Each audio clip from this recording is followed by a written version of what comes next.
ప్రస్తుతం మనతో మాట్లాడడానికి BRS party fire brand Pavani Goud గారు అవుతున్నారు. అక్క ఎట్లా చూస్తారు మరి ఏదైతే కేటీఆర్ గారి మీద అరెస్టు గత కొన్ని కాంగ్రెస్ పార్టీ అధికారంలో వచ్చింది, అటు ఫార్ములా ఏమంటారు ఫోన్ ట్యాపింగ్ అంశం కానీ లగచర్ల అంశం కానీ ఏదైతే వాళ్ళ ఇంట్లో జరిగిన పార్టీ విషయంలో కానీ ఇట్లా వరుసగా అరెస్టులు అవుతా ఉన్నారు, కేసులు పెడతా ఉన్నారు. సో ఏం చెప్తారు మీరు? 6 గ్యారంటీలను అమలు చేయక ఒక సన్నాసి, ఒక సవట, ఒక దద్దమ్మ, ఒక క్రిమినల్ రాజ్యమేలుతో అందరినీ క్రిమినల్ చేద్దామని చూస్తున్నాడు. ఏదైతే డిసెంబర్ 9వ తారీఖు సీట్ ఎక్కిండో అప్పటి నుంచి కేసీఆర్ని అరెస్ట్ చేస్తా, కేటీఆర్ని అరెస్ట్ చేస్తా, కాళేశ్వరం అన్నాడు, విద్యుత్ అన్నాడు, ఫోన్ ట్యాపింగ్ అన్నాడు, జన్వాడ ఫామ్ హౌస్ అన్నాడు, ఇంకొకటి అన్నాడు, లగచెర్ల అన్నాడు, ఇంకోటి అన్నాడు. ఇక ఈ రేసును పట్టిండు.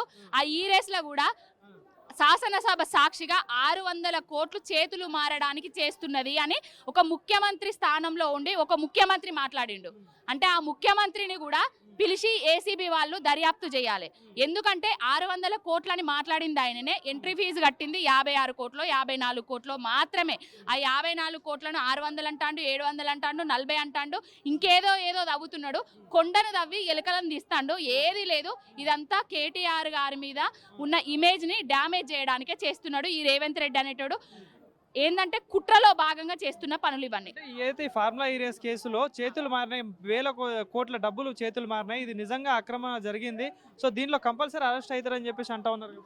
ఒకసారి నిజాలు ఆధారాలతో సహా చెప్పమని చెప్పండి. ఆల్రెడీ కేటీఆర్ అన్న గారు తెలంగాణ భవన్ సాక్షిగా అందరు ప్రెస్ మిత్రుల సమక్షంలో అరటి పండు తొక్క ఒలిచి నోట్లో పెట్టిన విధంగా వివరించిండు ఈ రేస్లో ఏం జరిగింది అనేది. ఆయన మంత్రిగా ఉన్నాడు. మంత్రిగా ఉండడం వల్లనే తెలంగాణ ఖ్యాతిని ఖండాంతరాలకు వ్యాపింపజేసే విధంగా అదే ఈ రేస్ వస్తే మన రాష్ట్రానికి ఈ హబ్గా మారుతుంది, గ్రీన్ హబ్గా మారుతుంది, ఎలక్ట్రికల్ హబ్గా మారుతుంది అనే ఉద్దేశంతో ఆయన ఎంట్రీ ఫీజు కట్టడం జరిగింది. ఒకసారి కండక్ట్ చేసిండ్రు. కండక్ట్ చేయడం వల్ల కూడా 700 కోట్ల పైన లాభాలు జరిగినాయి. ఎన్నో పెట్టుబడులు వచ్చినాయి, ఎగుమతులు జరిగినాయి, దిగుమతులు వచ్చినాయి. ఎంతో మంది విద్యార్థులకు ఉద్యోగ అవకాశాలు కూడా కల్పించిండ్రు. తర్వాత నెక్స్ట్ కూడా ఇదే విధంగా జరిగితే మళ్ళీ పెట్టుబడులు వస్తాయి, మంచి ఉద్యోగాలు వస్తాయి, ఈ హబ్గా మారుతుంది, ఎలక్ట్రికల్ బ్యాటరీలు అవన్నీ హబ్బులుగా మారుతుంది అనే ఉద్దేశంతో ఆయన చేయడం జరిగింది. తెలంగాణ రాష్ట్ర ఖ్యాతిని ప్రపంచవ్యాప్తంగా నిలపడానికి ఆయన చేసిండ్రు. ఆయన ఏదో ఇంట్లోకి తీసుకుపోయి 50 కోట్లు చేతులు మార్పి వాళ్ళకు వీళ్ళకు పంచిపెట్టినవి అయితే కాదు, బ్యాంకుగా జరిగినాయి. అందులో ఎలాంటి నిజాలైతే లేవు. ఆయన చెప్పే దాంట్లో రేవంత్ రెడ్డి కుట్రపూరితంగా కక్షపూరితంగా వ్యవహరించి కేటీఆర్ గారిని డ్యామేజ్ చేయాలని చూస్తున్నాడు. అంతే తప్ప ఏం లేదు. తప్పు చేయనప్పుడు అడ్వకేట్ని తీసుకొని పోవాల్సిన అవసరం ఏంది? ఏసీబీ విచారణకి కేటీఆర్ భయపడుతున్నారు, అరెస్ట్ అవుతా అనే భయం అయితే కేటీఆర్ పట్టుకుంది. కేటీఆర్ విదేశాలు పారిపోయే ఛాన్స్ ఉంది, పాస్పోర్ట్ సీజ్ చేయాలంటూ కూడా కాంగ్రెస్ పార్టీ ఎమ్మెల్సీలు చెప్తా ఉన్నారు. ఇప్పుడు కేటీఆర్ గారు భయపడేటోడే అయితే అసెంబ్లీ సాక్షిగా చర్చకు సిద్ధమా అని ఎందుకంటాడు? ఇప్పటికీ కూడా నేను చర్చకు సిద్ధమే, బహిరంగంగా అయినా ఓకే, శాసనసభ సాక్షిగా అయినా ఓకే, ఎక్కడికి రమ్మంటే అక్కడికి నేను వస్తా, చర్చకు సిద్ధం అని చెప్తున్నాడు. సవాల్ విసురుతున్నాడు.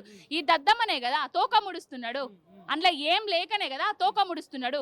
ఆల్రెడీ ఆ ఎఫ్ఈఓ వాళ్ళని కలిసిండు రేవంత్ రెడ్డి అనేటోడు.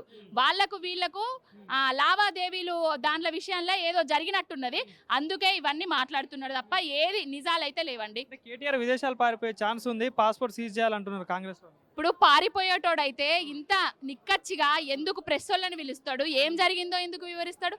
పారిపోతామా మేము? పారిపోయే అడ్డగాడిదలు, సవటలు, సన్నాసులు వాళ్ళు. పారిపోయే చరిత్ర ఉన్నది వాళ్లకు, పారిపోయే చరిత్ర కాదు మాది ఉన్నది. వాళ్ళే దొంగది అన్నట్టుగా ఉన్నది. ఈ ఏడాది పాలనలో మరి డైవర్షన్ పాలిటిక్స్, రివెంజ్ పాలిటిక్స్ జరుగుతున్నాయంటే ఏం చెప్తారు? ఏడాది పాలనలో జరుగుతున్నాయి కుట్రలు, కుతంత్రాలు, ఒట్లు, తిట్లు, కేసులు, నిర్బంధాలు తప్ప ఏది లేదు. ఇప్పటి వరకు రైతు బంధు ఏదిరా అంటే అల్లు అర్జున్ అరెస్ట్ చేస్తారు, రైతు భరోసా ఏదిరా అంటే కేటీఆర్ గారు అరెస్ట్ అంటారు. రైతులకు ఇస్తా అన్న బీమా ఏది, సంక్షేమ పథకాలు ఎవి అని అడిగితే ఇంకోటి చెప్తాడు.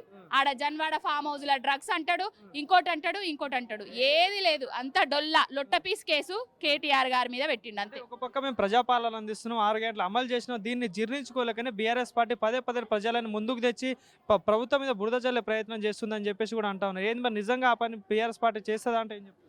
ఎదురా అయ్యా ప్రజాపాలన? పెన్షన్లు పెంచి 2000 పెన్షన్ 4000 ఇచ్చినవా? ఏది నీ ప్రజాపాలన? కళ్యాణ లక్ష్మిల తులం బంగారం ఇచ్చినవా? ఏది నీ ప్రజాపాలన? రైతులకు 2 లక్షల రుణమాఫీ ఏకకాలంలో చేస్తానని ఉదరగొట్టినావు, చేసి చూపించినవా నీ ప్రజాపాలన? ప్రజలను నిండా ముంచుతున్నాడు, సంక్షేమ పథకాలను దూరం చేస్తున్నాడు, సంక్షేమాలతో సంబరంగా ఉండే తెలంగాణను నిర్బంధాలతో, కేసులతో, కుట్రలతో, కుతంత్రాలతో తెలంగాణ రాష్ట్ర ఇమేజ్ ని డ్యామేజ్ చేస్తున్నాడు రేవంత్ రెడ్డి అనేటోడు. ఒక క్రిమినల్, ఒక దొంగ, పట్టపగలు బ్యాగు సంచులతోటి దొరికిన దొంగ రాష్ట్రాన్ని పాలిస్తే ఏ విధంగా ఉంటుందో ఆ విధానాన్ని మనకు చూపిస్తున్నాడు. గతంలో రేవంత్ రెడ్డిని మీరు అరెస్ట్ చేశారని రివెంజ్ తోటి ఇప్పుడు కేటీఆర్ అరెస్ట్ చేస్తున్నాడా? అసలు గతంలో రేవంత్ రెడ్డిని ఎందుకు అరెస్ట్ చేసినాం? ప్రజల చేత ఎన్నుకోబడ్డ ప్రభుత్వాన్ని, రాజ్యాంగబద్ధమైన ప్రభుత్వాన్ని, ఎమ్మెల్యేలను కొనడానికి 50 లక్షల రూపాయల బ్యాగు సంచులతోటి పట్టపగలు ప్రయత్నించిండు, రాజ్య ద్రోహం చేస్తున్నాడు కాబట్టి అరెస్టు చేయడానికి చేసినాం. అది నిజమే కదా, నిర్ధారణ అయింది కదా. మరి ఈ రాముడిని, ఆయనకున్న ఇమేజ్ అంటే నాకు దొంగ ఇమేజ్ ఉన్నది, ఈ రామునికి ఎక్కడ చూసినా కూడా ముఖ్యమంత్రి కాకపోయినా ముఖ్యమంత్రి లెవెల్ అంతకంటే ఎక్కువ ఇమేజ్ వస్తున్నది అనేసి తట్టుకోలేకనే మా రాము అన్న మీద కుట్ర చేస్తున్నాడు, అంతే తప్ప ఏం లేదు. రాముడు ఎప్పుడు తప్పు చేయడు. ఆనాడు రాముడి గుడి కట్టిన రామదాస్కే నిందలు తప్పలేదు.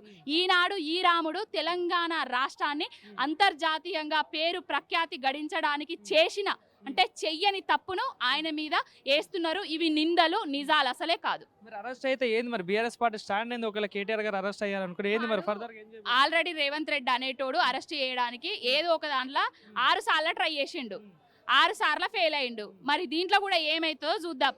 మేము చట్టాలు ఉన్నాయి, న్యాయస్థానాలు ఉన్నాయి, మేము చట్టాలను న్యాయస్థానాలను గౌరవిస్తాము, లాయర్ను తీసుకుపోతాము, మా లాయర్ల సమక్షంలోనే జరగాలి అని అన్నది. ఎందుకంటే లగచెర్లలో ఏదైతే జరిగిందో, సురేష్ అనే రైతు ఆయన భూమిని కోల్పోతే ఏ విధంగా నష్టపోతాడో దానికి వ్యతిరేకంగా ఏదో అక్కడ ఉద్యమం జరిగింది.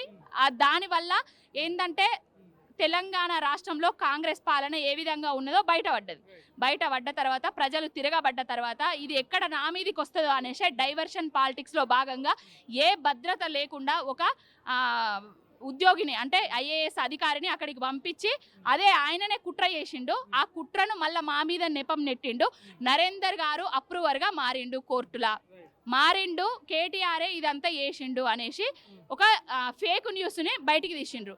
అదే విధంగా ఈరోజు ఎవరి లేకపోతే ఇదే విధంగా ఆయన మీద కుట్ర చేస్తాడనేసి లాయర్ల సమక్షంలో నేను పోతా అని చెప్తున్నాడు. కేవలం భయపడే అడ్వకేట్లను కేటీఆర్ గారు తీసుకోబోతున్నారంటూ కాంగ్రెస్ వాళ్ళ భయం అనేది కల్వకుంట్ల ఫ్యామిలీలో అంటే బ్లడ్లోనే లేదు. భయపడితే తెలంగాణ వచ్చేదా?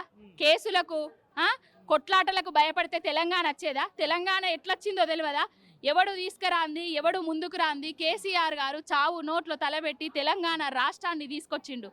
ఆ రాష్ట్రాన్ని తీసుకొచ్చిన కేసీఆర్ గారి కుమారుడు ఏ తప్పు చెయ్యడు. కొడుకు మీద ఎన్ని ఆరోపణలు వస్తున్నా కూడా మరి ఎందుకు మరి దేని మీద కేసీఆర్ గారు మాట్లాడుతున్నారు? గారికి మొత్తం అర్థమైంది, ఆయనకు తెలుసు. మనకంటే ఒక 10 ఏళ్ల ముందే ఆలోచిస్తారు.